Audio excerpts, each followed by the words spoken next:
สำหรับนครปักเซของพวกเขาในการแก้ไขปัญหาอากาศร้อนที่เห็นว่ามีการเพิ่มขึ้นในแต่ละปี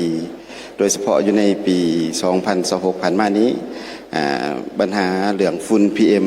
2.5 อยู่นครปักเซของพวกเขาว่าได้เกินกำหนดมาตรฐานอยู่ใน2 เดือนในเดือนมีนาและเดือนเมษาซึ่งสาเหตุหลักแม้นเกิดมาจากปัญหาการจูดเผาขี้เหงื่อของบรรดาเมืองอยู่อ้อมข้างนครปักเซและไฟไหม้ผู้ลำปาอยู่ในเขตป่าสงวนโดยเฉพาะได้แมนผู้ประเจียงและผู้สลาซึ่งอยู่ในเขตผู้ประเจียงนี้สาเหตุที่เกิดไฟไหม้ผู้ลำปาก็แมนเนื่องมาจาก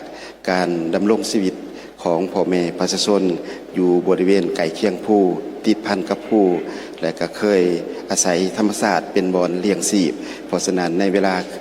ทำมาหากินอยู่ไก่บริเวณผู้ได้เกิดมีการดังไฟได้เป็นสาเหตุให้เกิดไฟไหม้ผู้ลำปาอันหนึ่งอันสองเกิดมาจากภัยธรรมศาสตร์เองอันนั้นพวกเขาก็ได้ใจในการซุ้มใส่ดับหมอดไฟไหม้ผู้ลำปาพร้อมทั้งเฝ้าระวังบ่อยเกิดเหตุการณ์เกิดขึ้นเพื่อลดผ่อนปัญหาอากาศร้อนจากนั้นพวกเขาก็ได้เอาใจใส่อยู่ในการส่งเสริมสุกอยู่การปลูกต้นไม้อยู่ในเขตตัวเมืองแต่ละข้อเขื่อนให้หลายขึ้นซึ่งพวกเขาได้มียุทธศาสตร์ในการสร้างตัวเมืองสีเขียวให้แต่ละทุกภาคส่วนของสถานที่ต่างๆไม่ว่าจะเป็นโรงเรียนโรงหมอ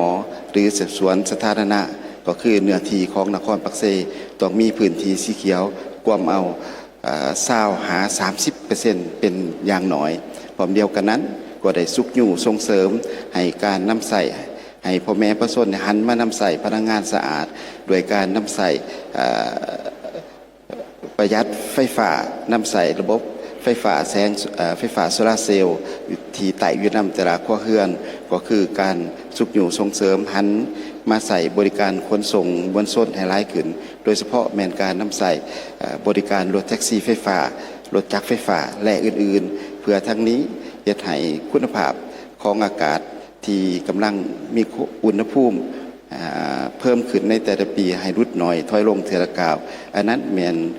แนวทางในการแก้ไขปัญหาอากาศร้อนเอาอยู่นครปักเซของพวกเขาจะขอขอบใจ